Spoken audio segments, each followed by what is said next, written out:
Puji sangali bunyi teman anu cingalina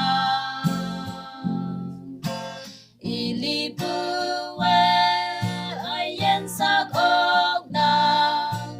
dinyi hayang cinta cinta Yesus akan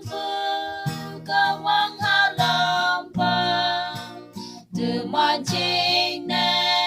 dinyi ia kata nyuhawe wina apa jisuwa kembiana ilipuka ya temayena kadung nyutakan pujisu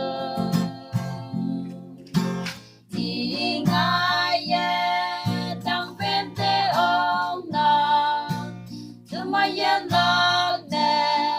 ili bunyi Isuakan po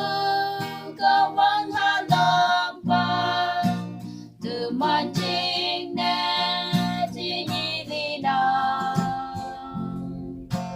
Ia kata nyuhawe binang Apa jisuwa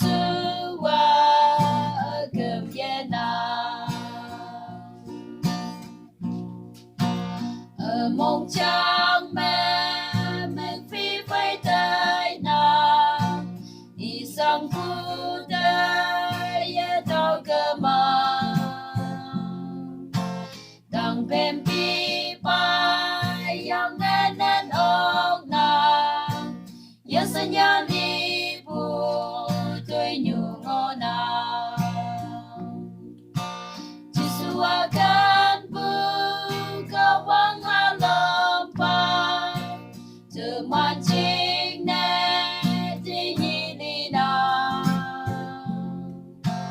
ia kata nyuhawe binang apa jisuwa kembiana